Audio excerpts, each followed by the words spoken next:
జమ్మూ కశ్మీర్లోని పహల్గాంలో మంగళవారం జరిగిన ఉగ్రదాడిలో 28 మంది పర్యాటకులు మృతి చెందడం అత్యంత విషాదకరమైనది. ఈ దారుణం జరిగిన బైస్రన్ ప్రాంతాన్ని దాని ప్రకృతి సౌందర్యం కారణంగా మినీ స్విట్జర్లాండ్ అని పిలుచుకుంటారు. అతి కష్టం మీద చేరగలిగే ఈ ప్రదేశంలో పర్యాటకులంతా ఆహ్లాదంగా ఉన్న స్థితిలో ఉగ్రవాదులు విరుచుకుపడి ఈ మారణకాండకు ఒడికట్టారు. తీవ్రంగా గాయపడిన వారి సంఖ్య 20 వరకు ఉండవచ్చునని అంటున్నారు. రక్తపు మడుగులో పడి ఉన్న తమ వారిని రక్షించాలంటూ బంధువులు విజ్ఞప్తులు చేస్తున్న దృశ్యాలు మాధ్యమాల్లో కనిపిస్తున్నాయి. హనీమూన్కు వచ్చిన నవదంపతుల్లో ఒకరు ఈ దారుణానికి బలైపోయారు. ఆ ప్రాంతానికి వాహనాలు చేరడం కష్టం కావడంతో బాధితులను ఆదుకోవడంలోనూ జాప్యం జరిగింది. అంబులెన్సుల్లోనూ హెలికాప్టర్లలోనూ బాధితులను తరలించేలోగా స్థానికులు కూడా కొందరిని గుర్రాల మీద ఆసుపత్రులకు చేర్చారట. ఈ ఊచకోతకు పాల్పడింది తానేనని రెసిస్టెంట్ ఫ్రంట్ అనే ఉగ్ర సంస్థ ప్రకటించుకుంది. పాక్ కేంద్రంగా పనిచేసే లష్కర్-e-తోయిబా సంస్థ ఇది. 2019 పుల్వామా ఘటన తర్వాత లోయలో అతిపెద్ద ఉగ్రదాడి ఇదే.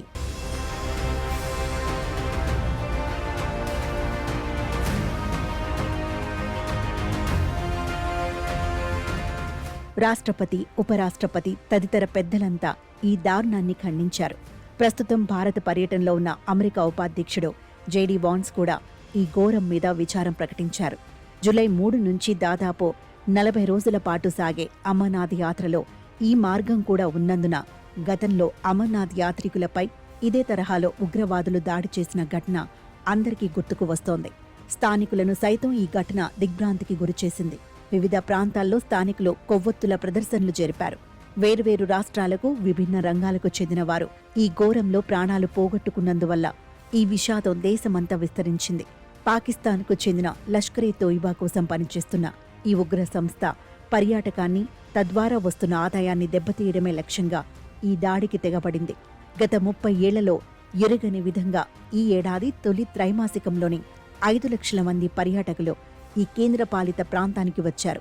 ప్రత్యేక ప్రతిపత్తి రద్దు తర్వాత రేగిన ఆగ్రహావేశాలు, అశాంతి తగ్గుముఖం పట్టి కశ్మీర్లో పరిస్థితులు గాడిన పడడం, గత ఏడాది శాంతియుతంగా జరిగిన ఎన్నికల్లో ప్రజలు పెద్ద ఎత్తున పాల్గొని తమకు నచ్చిన ప్రభుత్వాన్ని ప్రతిష్ఠించుకోవడం పొరుగు దేశానికి, అది పోషిస్తున్న ఉగ్ర సంస్థలకు కంటకింపుగా ఉంది.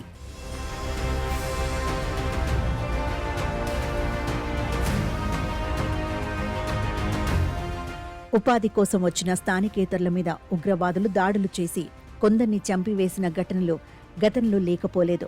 కానీ పర్యాటకులను ఊచకోత కోయడం ద్వారా దేశమంతటికీ ఒక హెచ్చరిక సందేశాన్ని పంపాలని, కశ్మీర్లో అడుగుపెట్టడానికి దేశ విదేశీయులంతా భయపడేటట్టు చేయాలన్నది ఉగ్రవాదుల లక్ష్యంగా కనిపిస్తోంది.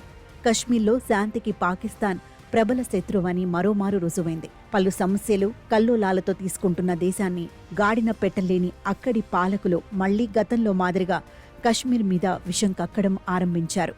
ఇటీవలి జరిగిన ప్రవాస పాకిస్తానీ సదస్సులో షరీఫ్ సోదరులు, ఇతర ప్రముఖుల సమక్షంలో పాక్ ఆర్మీ చీఫ్ ఆసిమ్ మునీర్ చేసిన వ్యాఖ్యలకు ఇప్పటి ఘాతుకానికి సంబంధం ఉందని విశ్లేషకుల అభిప్రాయం. పాలనలో, నిర్ణయాల్లో పాకిస్తాన్ సైన్యానిదే పై చెయ్యి అని ఆయన మాటలకు అర్థం. సైన్యానికి అల్లా అప్పగించిన కొన్ని కర్తవ్యాలు ఉన్నాయన్నారు. కశ్మీర్ గురించి జిన్నా గతంలో చేసిన వ్యాఖ్యలను మళ్లీ గుర్తు చేశారు.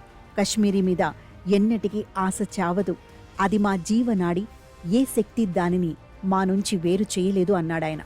భారత ఆక్రమణకు వ్యతిరేకంగా పోరాడుతున్న కశ్మీరీ సోదరులను మరచిపోమని అన్నారు. హిందువులు, ముస్లింలు, భారతదేశం, బలూచిస్తాన్, ద్విజాతి సిద్ధాంతం ఇత్యాది చాలా విషయాలు స్పృశించాడాయన. మునీర్ వ్యాఖ్యల మీద భారత ప్రభుత్వంతో పాటు వివిధ పార్టీల నాయకులు కూడా స్పందించారు. గాడిన పడుతోందనుకుంటున్న కశ్మీర్లో మళ్లీ అగ్గి రాచేసేందుకు విశేష ప్రయత్నాలు జరుగుతున్నాయని పహల్గాం ఘటన హెచ్చరిస్తోంది. కేంద్ర రాష్ట్ర ప్రభుత్వాలు తమ రాజకీయ విభేదాలను పక్కన పెట్టి సయోధ్యతో సమిష్టిగా వ్యవహరించాల్సిన అవసరం ఉంది.